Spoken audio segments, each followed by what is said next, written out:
My friends, when you and I come together in an atmosphere of spiritual inquiry, it is always with the hope that something deeper than words will take place, for words themselves have no power. Thoughts have no power. The human mind, with all its noise and activity, cannot lead you into the peace, the harmony, the healing, or the abundance you have been seeking. And it is precisely this misunderstanding that has caused so much disappointment on the spiritual path. You see, for generations we have believed that the mind is the instrument by which life is changed. We have been told that if we think rightly, speak affirmations, hold the correct images, or discipline the mind sufficiently, we will reach spiritual fulfillment. But I say to you, that which begins in the human mind remains bound to the human mind, and the human mind is never the creator. It is never the source. The mind is an avenue of awareness, nothing more. It is not a power, neither for good nor for evil. It cannot heal you. It cannot supply you. It cannot save you from fear or from lack. And the more earnestly you try to use the mind to obtain spiritual results, the more you bind yourself to the very limitation you wish to escape. Now, I know that many have turned to mental practices with sincerity and devotion. Many have repeated affirmations, visualized outcomes, denied appearances, and attempted to manipulate thought. Some have had temporary results, yes, but temporary results are not spiritual law. Temporary results are not the revelation of God. They are merely the shifting of shadows on the screen of consciousness, while the light behind the screen remains untouched. And so it becomes necessary not to condemn these efforts, but to understand why they fail. It is because you have been trying to reach the infinite with a finite instrument. You have been trying to touch the eternal with that which passes away. You have attempted to use the intellect to reach what can only be known in the depths of the soul. All spiritual truth begins with this recognition. The mind is not the self. The mind is merely the servant of the self. And as long as you believe that the mind can create, attract, or manifest, you will remain separated from the very presence that already is your fulfillment. When the Master said, "I can of mine own self do nothing," he was not speaking of weakness. He was revealing a great secret. The personal human sense of self, including its thoughts, its willpower, its affirmations, has no authority in the spiritual realm. The human self is not the doer. The human mind is not the creative power. The Father within the infinite invisible presence is the only power. And so, my friends, if you have struggled, if you have prayed for results, if you have worked with the mind and found yourself exhausted, let us lay aside that burden now. Let us set aside the belief that mental activity can open the door to God. For the door to God does not open outward. It opens inward, and it opens not through thought, but through silence. Not through effort, but through surrender. Not through affirming what you believe should happen, but through recognizing what already is. In this moment, you can begin to sense a profound shift. You can begin to feel that the answer to your longing does not lie in mental striving, but in spiritual resting. You are not here to manipulate the universe into giving you peace.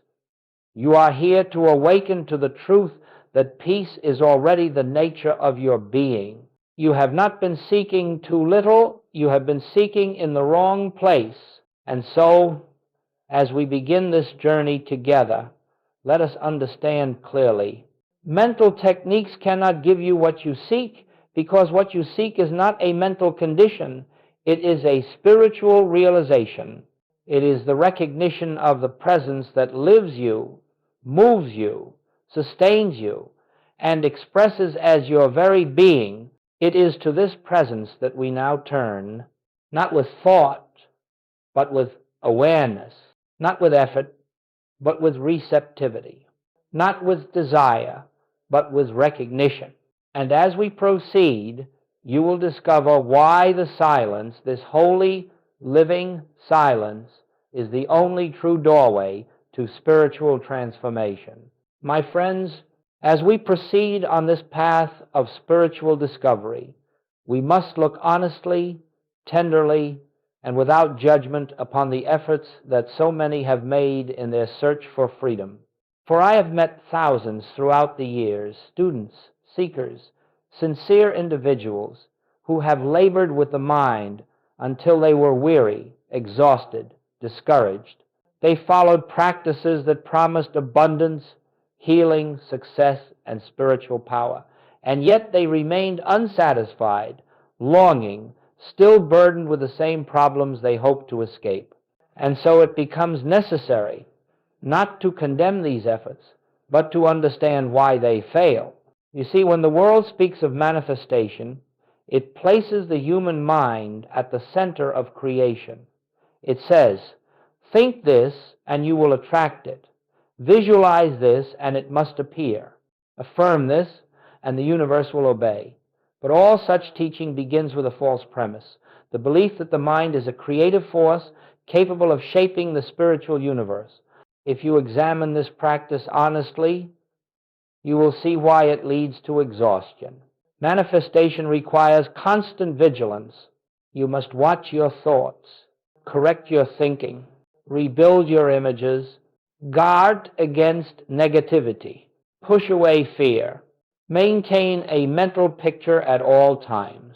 Such a life quickly becomes a strain because the mind is a restless instrument. It cannot hold one idea without losing another. It cannot remain fixed on the absolute while wrestling with the appearances of the world. And so the individual becomes divided, torn between the effort to maintain a mental state and the fear that one wrong thought will undo everything. Can you see the impossibility of it? You are trying to lift yourself by your own bootstraps, trying to use the human self to transcend the human self. You are asking the mind to give you what only spirit can give, and in your earnest striving you unknowingly deepen your sense of separation. Mental manifestation fails for another reason. It keeps you turned outward, always reaching for a condition, a result, an improvement in the picture of life. It persuades you that your good lies in something external, money, relationships, opportunity, health, and that you must work for it, pray for it, or mentally attract it. But Goldsmith's revelation, the revelation of the mystic path, declares that all good is already within you, not as a thought, not as a desire, but as the living presence of God that constitutes your very being. Think for a moment. If harmony is the nature of God, if love is the nature of God, if abundance, peace, and life itself are the qualities of the infinite, how could you, by mental effort, add anything to that which already is? How could you improve the infinite?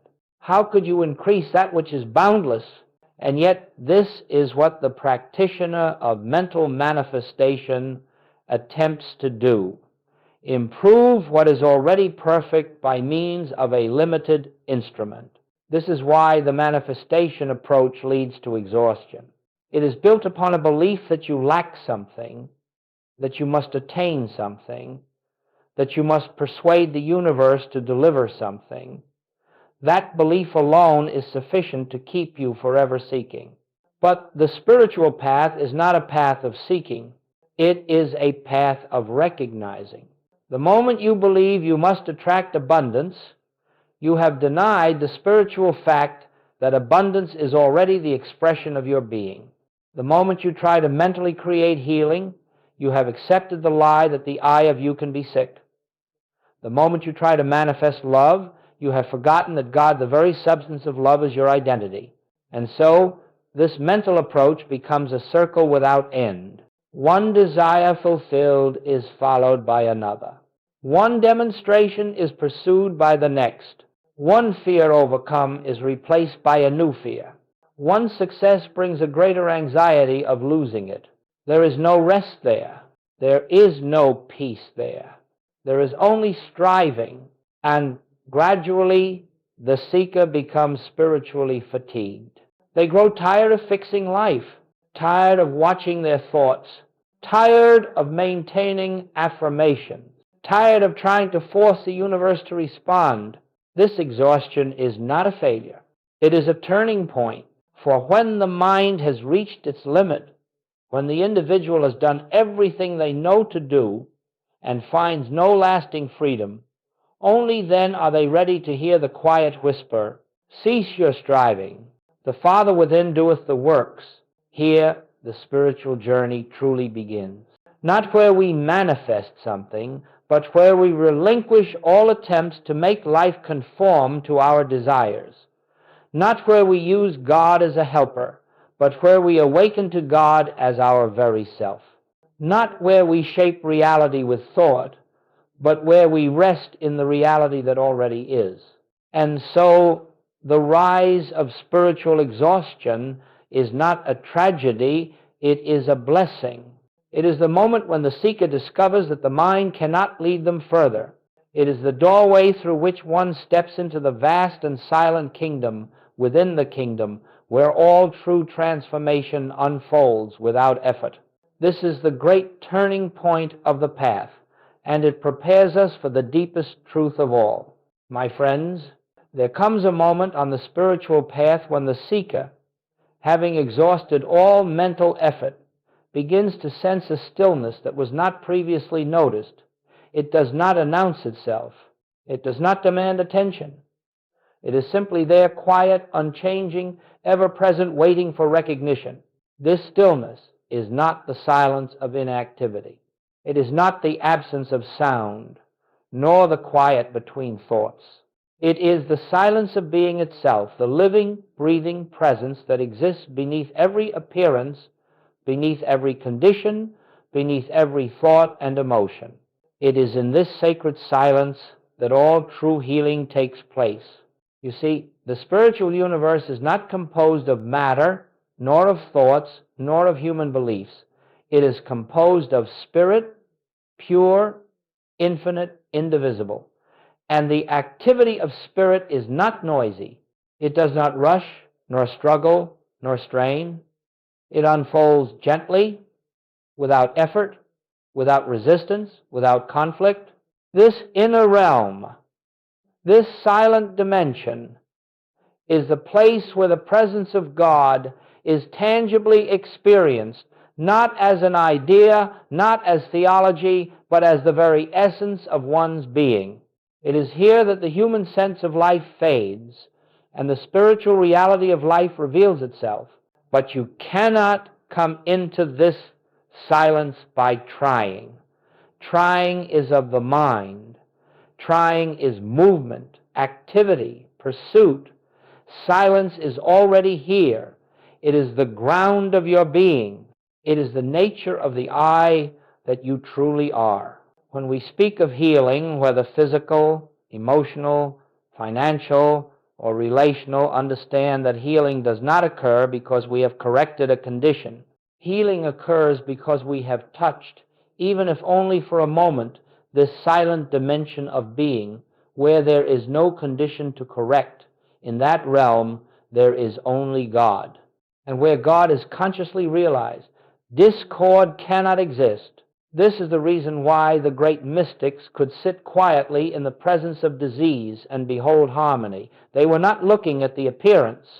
They were beholding the invisible reality behind the appearance. They knew that the picture on the screen, whether pain, lack, or fear, was not the truth of being.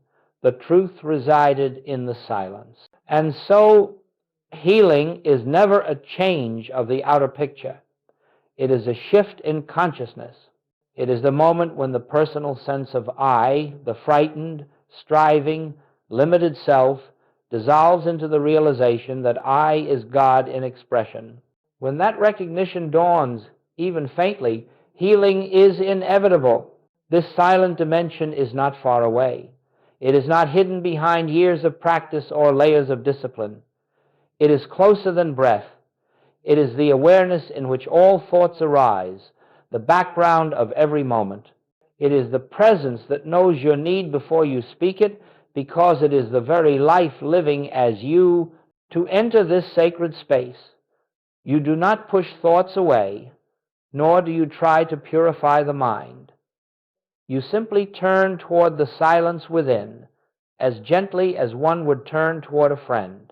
And in that turning, something shifts. You sense a peace that has no cause, a stillness that is not dependent on circumstances, a presence that does not come and go. This presence is the Father within. This silence is the activity of God.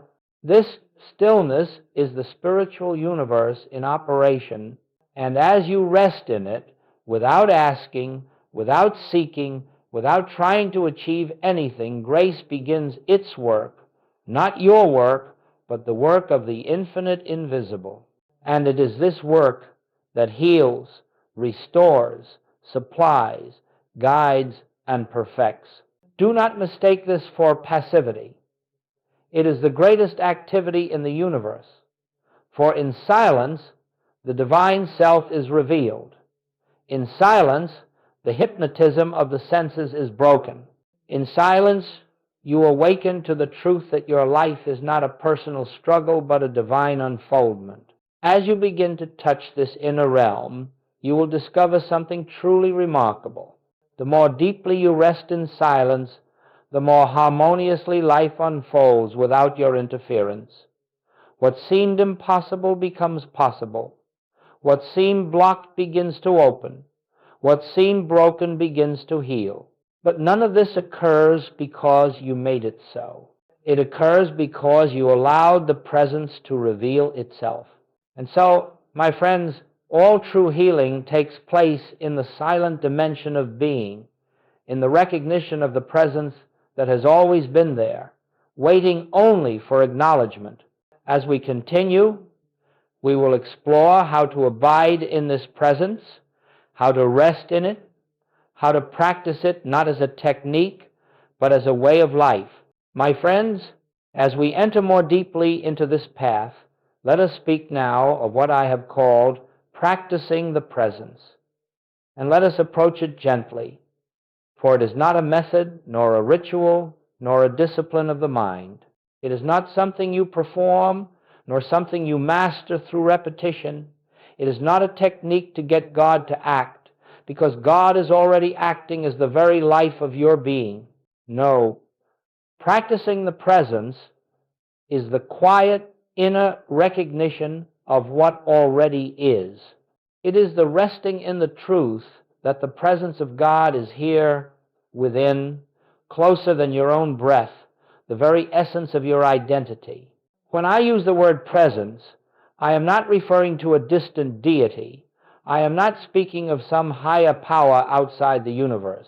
The presence is the infinite, indivisible life which expresses itself as your consciousness.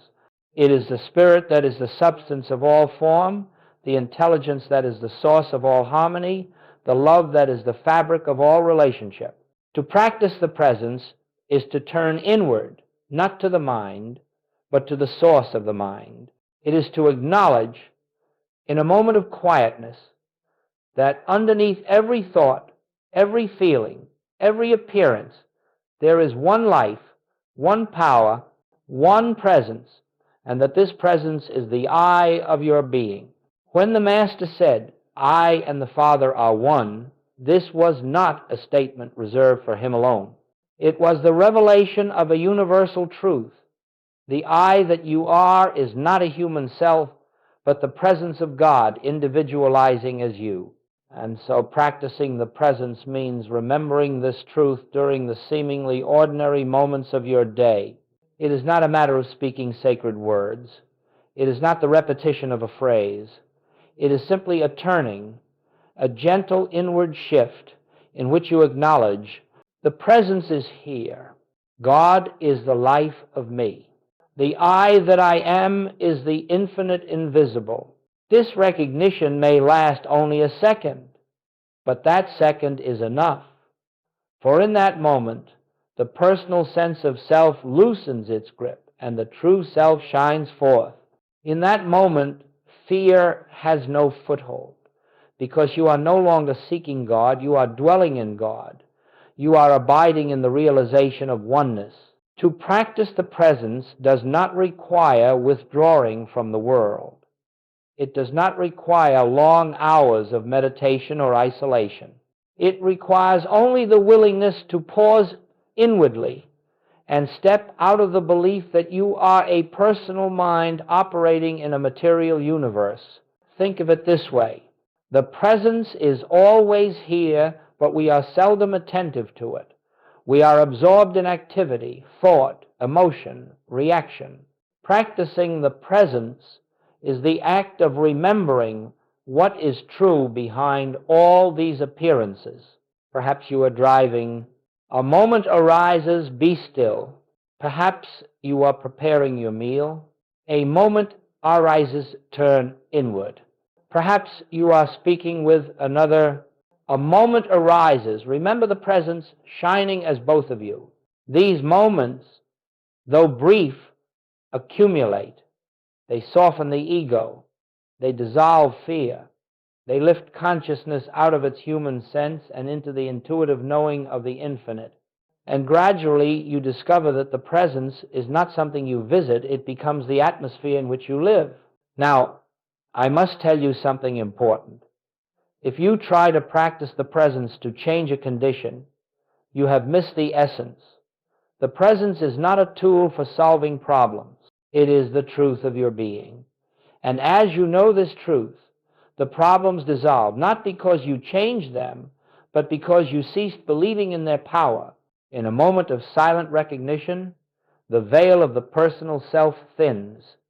You sense a peace that has no cause. You feel a warmth that is not emotional but spiritual. You recognize a life living itself through you. And in that recognition, the spiritual law takes over. You do not have to make the presence do anything. You do not have to coax it, guide it, or instruct it. It knows its own business. It is harmony. It is abundance. It is health. It is peace. Your part is only to recognize it, to acknowledge it, to rest in it, to dwell silently in the assurance that the presence goes before me. The presence accompanies me, and the presence is the essence of all that concerns me. This is the true meaning of practicing the presence. Not activity, but awareness. Not effort, but surrender. Not seeking God, but knowing that God is the very life that is living you. As we continue, you will see how this simple recognition becomes the most powerful force in your experience, changing not only the inward state, but the outward expression of your life. My friends, when we speak of the activity of the silence, this inner resting in the presence, you may wonder, how is it that simple awareness, without effort, without intention, can transform the outer circumstances of my life? And the answer is this: the outer world is not a cause but an effect. It is not the source of your experience, but the expression of your state of consciousness. Everything that appears in your life, your relationships, finances, health, opportunities, challenges, arises as the outpicturing of consciousness. Not the personal human consciousness filled with fears, history, opinions, and beliefs, but the deeper consciousness, the one which is the presence and activity of God. You see, we have long believed that we must change the outer picture in order to attain harmony. We try to fix the body, correct the finances, improve our relationships, and arrange the world to fit our expectations. But the spiritual path reveals that all such efforts are in vain. The outer picture is nothing more than a shadow. It has no substance of its own. And no matter how you struggle to rearrange that shadow, it continues to reflect the consciousness behind it. This is why practicing the presence becomes the most powerful work you can do, because it shifts consciousness itself. And when consciousness shifts, the picture must shift also, without strain, without force, without manipulation. Consider for a moment a simple illustration. When the sun rises, darkness does not resist. It does not argue. It does not fight for survival. It vanishes simply because light reveals itself. So it is with the presence. Fear dissolves in the presence, not because you chase it away, but because the light of truth renders it powerless. Lack dissolves, not because you acquire more things, but because you awaken to the fact that abundance is the nature of God, and God is the substance of your being. Illness dissolves, not because you treat the body, but because you come into contact with a life that cannot be sick. All spiritual healing is the revelation of what already is, not the creation of something new. And this revelation occurs only in silence. Now, let us go deeper. The silent practice rewrites your reality because it removes the false sense of I, the personal ego that believes it must manage life. When you enter the silence, even briefly, the personal I begins to fade. In its place, the spiritual I, God expressing as your very self, comes to the foreground. And where the spiritual I is acknowledged, harmony flows as naturally as the tide without your effort. Fear dissolves in the presence, not because you chase it away, but because the light of truth renders it powerless. Lack dissolves, not because you acquire more things, but because you awaken to the fact that abundance is the nature of God, and God is the substance of your being. Illness dissolves, not because you treat the body, but because you come into contact with a life that cannot be sick. Fear dissolves in the presence, not because you chase it away, but because the light of truth renders it powerless. Lack dissolves, not because you acquire more things, but because you awaken to the fact that abundance is the nature of God, and God is the substance of your being.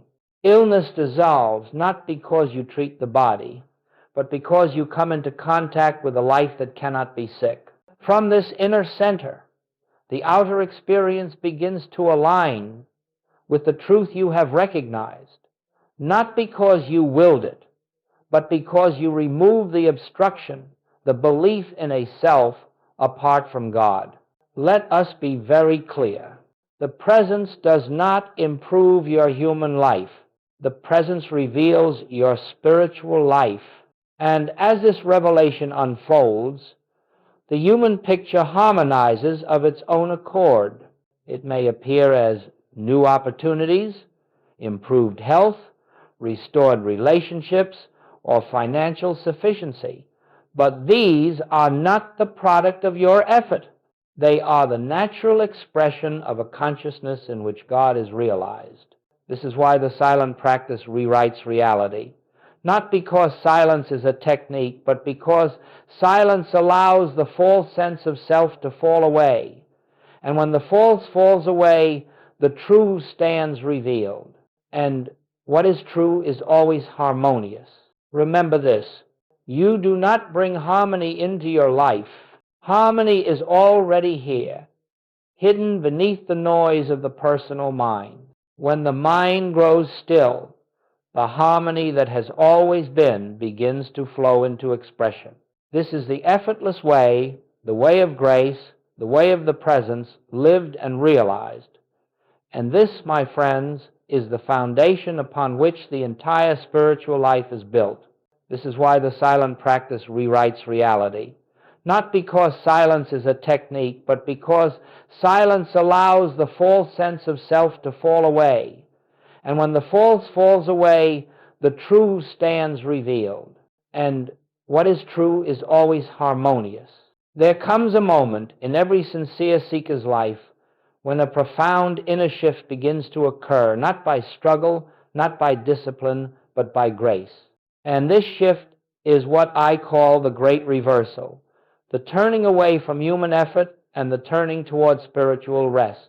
From the moment we enter this world, we are taught to strive. We are taught to make something of ourselves, to achieve, to acquire, to correct, to control. Even on the spiritual path, this conditioning follows us. We believe we must improve our thoughts, elevate our emotions, purify our desires, and discipline our minds. And all of this, sincere though it may be, keeps us rooted in the belief that the human self has a task to perform. But the great truth of the spiritual life is that the human self can perform no spiritual work. The human mind cannot lift you into the awareness of God. The human will cannot open the doors of the infinite. And the human ego cannot enter the kingdom of heaven, for it has no existence in the realm of spirit. The great reversal begins when you perceive the futility of trying to use the personal self to reach the divine. In that holy moment, something in you surrenders, not in defeat, but in awakening. You see, for the first time, that the one who has been striving has never been the true self at all. It has been a shadow of identity, a construct of memory, fear, desire, and conditioning. And when this false identity loosens its grip, even slightly, you begin to sense a deeper I, the I that does nothing, yet all things are done through it. The I that does not strive, yet harmony unfolds in its presence. The I that does not seek God, because it is one with God. This realization is the beginning of spiritual freedom. But the great truth of the spiritual life is that the human self can perform no spiritual work. The human mind cannot lift you into the awareness of God. The human will cannot open the doors of the infinite. And the human ego cannot enter the kingdom of heaven, for it has no existence in the realm of spirit. The more you struggle, the more you affirm the power of the problem. The more you rest, the more you reveal the power of the presence. And so the great reversal is not a new effort you must undertake. It is the relinquishment of effort. It is the willingness to step aside and let the infinite invisible govern, guide, and unfold your experience. This is why the Master said, "Take my yoke upon you, for my yoke is easy and my burden is light." What is this easy yoke? It is the yoke of surrender. It is the resting in the Father within who does the works. It is the letting go of the personal sense of responsibility for life and the quiet recognition that life is living itself through you. In this reversal, you cease to live from reaction, from fear, from desire.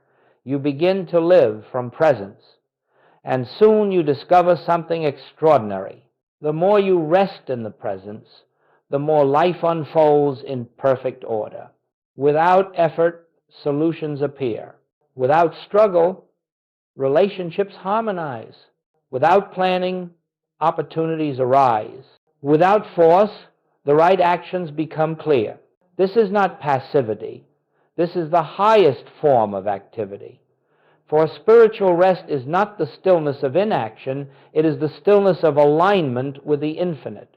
In this stillness, you become a transparency for God to express, and that expression is always intelligent, always loving, always harmonious. Let me say this plainly. When the great reversal occurs within you, you do not become inactive. You become non-reactive. You do not withdraw from life. You enter life more fully, but without anxiety. You do not stop acting. You stop acting from fear and begin acting from grace. What we call miracles are simply the natural functioning of life when the personal self is no longer obstructing the flow of the divine. And all of this begins the moment you allow yourself to rest, not in resignation, but in recognition. The presence knows what you need before you ask. The presence knows how to guide your steps. The presence is the substance of your health, the source of your supply, the peace of your relationships, the direction of your path. And when you cease trying to manage life, you discover that life God Life has already been managing everything perfectly. This is the great reversal, from effort to rest, from doing to being, from striving to surrender, from personal sense to the infinite presence. And once this reversal takes place, the spiritual journey becomes one of ease, of grace, of quiet unfoldment, for nothing is left for the human self to accomplish. God becomes the only activity, the only power, the only presence, and you simply rest, trusting, listening, abiding. My friends, let us now come to the heart of this journey, the silence. Not the silence created by closing the door, not the silence of withdrawing from activity, but the silence that exists beneath all sound, beneath all thought, beneath all striving, the silence that is the presence of God. Many have asked, how do I enter this silence? And I must answer with great gentleness, you do not enter the silence by doing anything. The silence is not a place you reach. It is the truth of your being that you uncover. It is not attained by effort, it is revealed by surrender. Let us begin very simply. Become aware, right where you are, of the simple fact that you exist. Not the thought, I exist, but the awareness of existence itself. Just that, without words, without analysis, just the quiet recognition, I am, before any thought arises, before any desire appears, before any concept of good or bad, right or wrong, there is this pure, silent awareness of being. That is the doorway. That is the presence. That is the I that is one with God. Do not attempt to hold this awareness. Do not try to deepen it. Do not attempt to force the mind to be still. Simply rest in the fact that something within you is already aware, already present, already alive. This inner awareness is not the human mind. It is the infinite, invisible shining through the mind. It is the life of God expressing as your consciousness. Now, simply be with this awareness. If thoughts arise, let them come. If emotions surface, let them be. Do not chase them away. Do not try to quiet them. Allow them to pass like clouds drifting across the sky. You are not the thoughts. You are the awareness in which the thoughts appear. You are not the emotions. You are the presence that observes them. Now, simply be with this awareness. If thoughts arise, let them come. If emotions surface, let them be. Do not chase them away. Do not try to quiet them. Allow them to pass like clouds drifting across the sky. In this realization, the mind begins to settle naturally, not because you forced it, but because you have withdrawn your belief from it. The mind becomes like a servant who, seeing that the master has ceased issuing commands, grows quiet.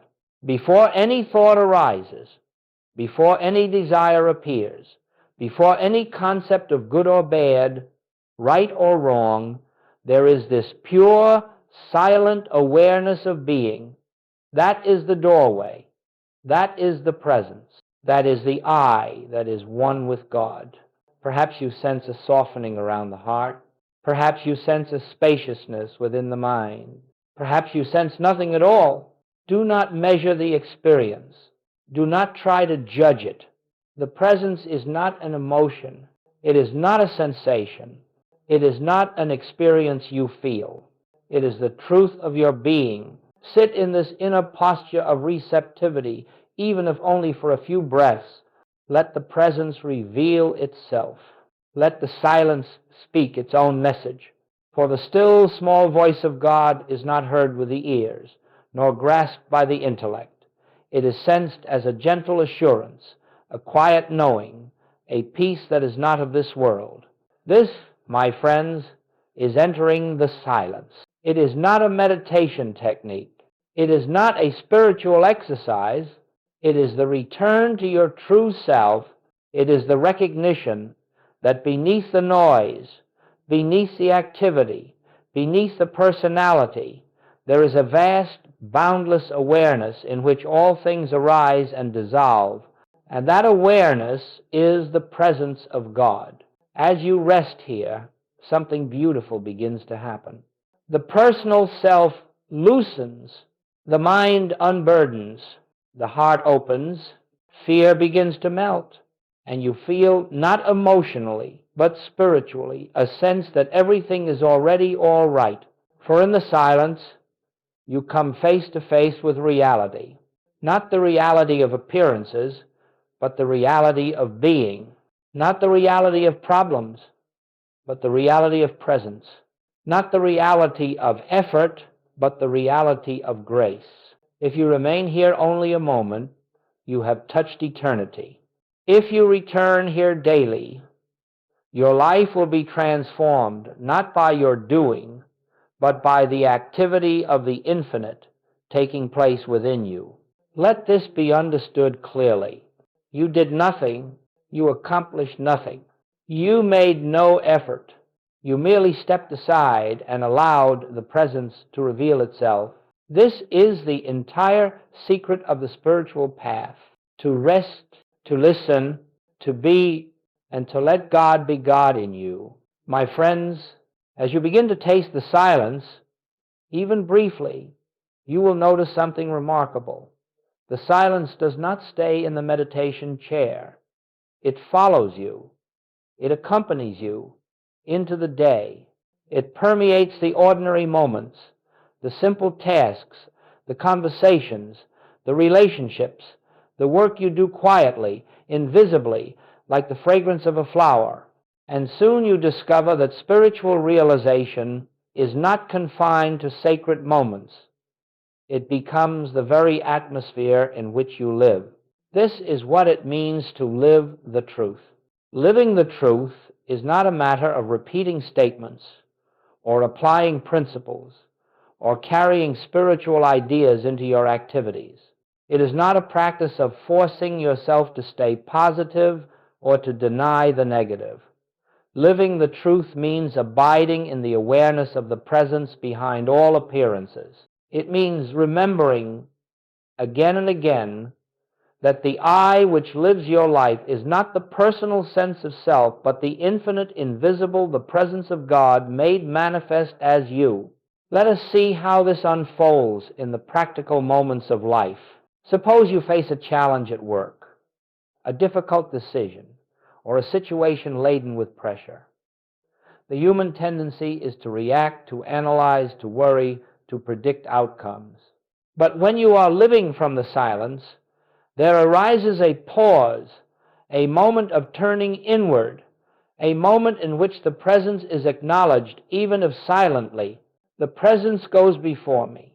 The presence is my intelligence. The presence is the action taking place here. And in that moment, fear loses its momentum. Confusion begins to dissolve.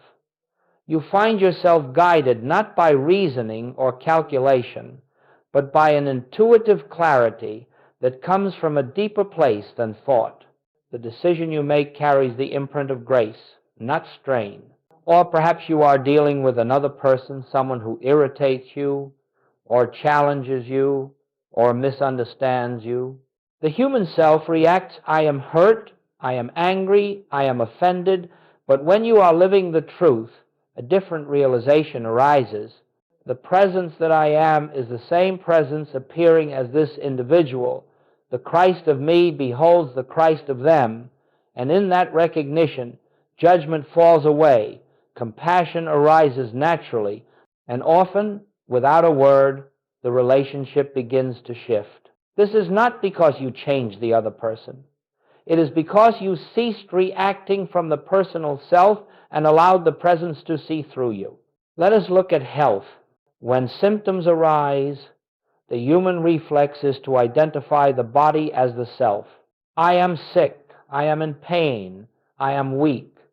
But when you are living the truth, there is another awareness beneath the surface. The I that I am cannot be sick. The I that I am is spirit, whole and complete.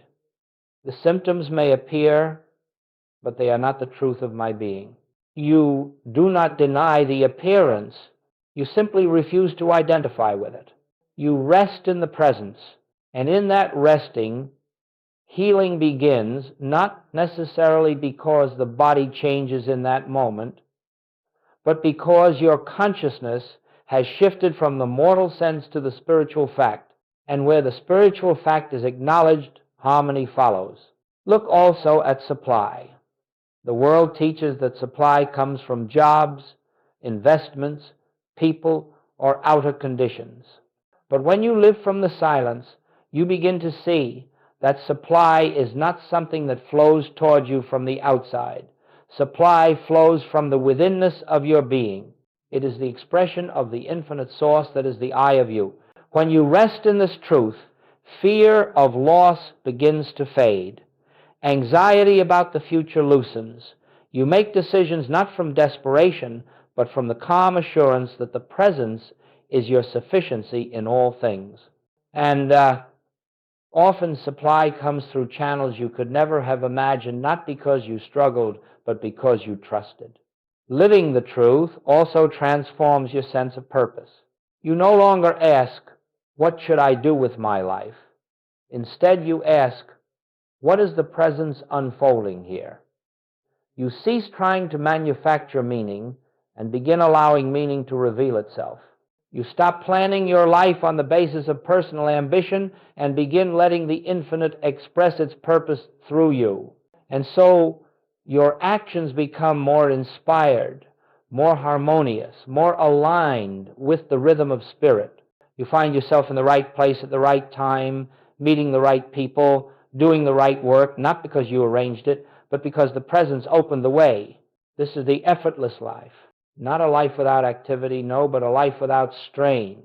Not a life without problems, but a life in which problems do not frighten you. Not a life without responsibility, but a life in which responsibility is met with grace, not anxiety. When you live from the silence, you discover that the presence is not something you visit from time to time. It becomes the center from which you live. It guides your steps, fills your words, inspires your actions, and sustains your peace. And gradually, the old sense of life, life as struggle, life as fear, life as effort, falls away. You awaken each morning not to a day of tasks, but to a day of unfoldment.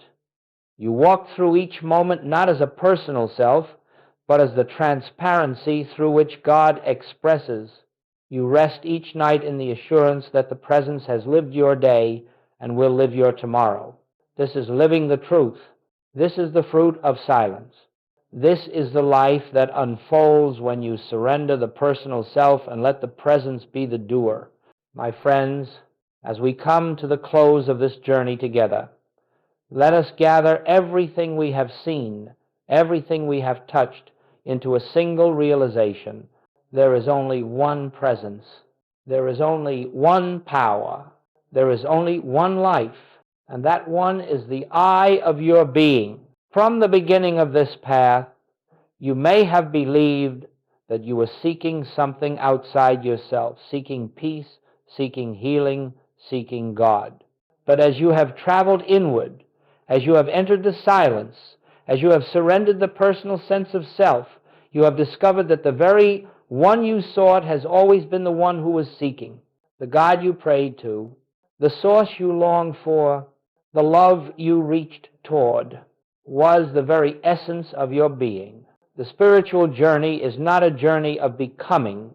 It is a journey of remembering what was never lost, remembering who you have always been, remembering the presence that has lived your every breath, guided your every step, sustained your every moment.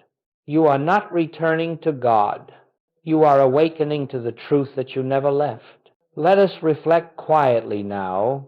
Every attempt to heal yourself, every effort to improve your condition, every struggle to reach for something more, all of these arose from the belief that you were separate from the infinite.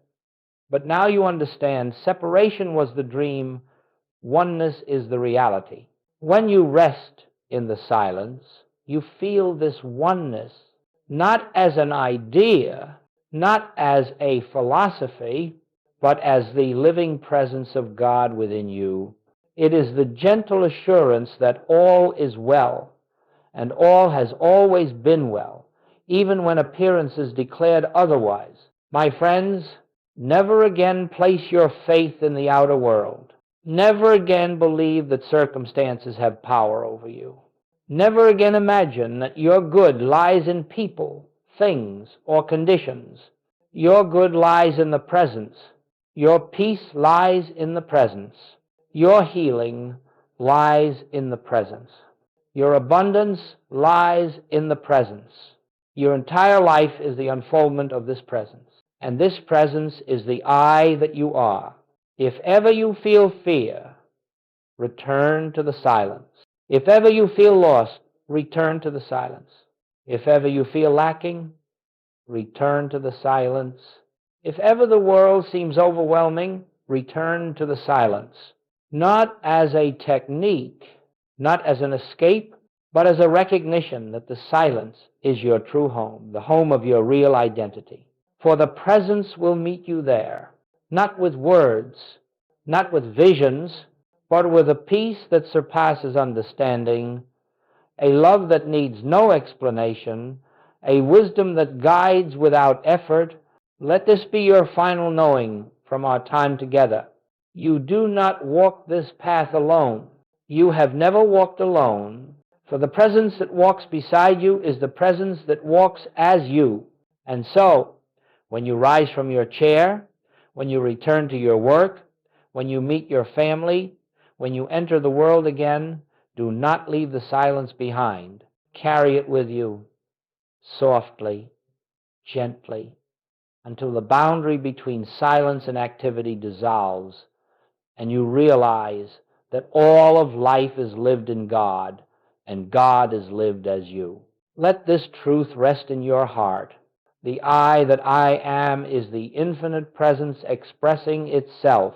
There is nothing to fear, nothing to fix, nothing to attain, only the continual unfolding of the one life that is your life. May you abide in this, knowing, may you rest in this presence, may you walk in this light, and may the silence reveal to you, moment by moment, the fullness of who you truly are.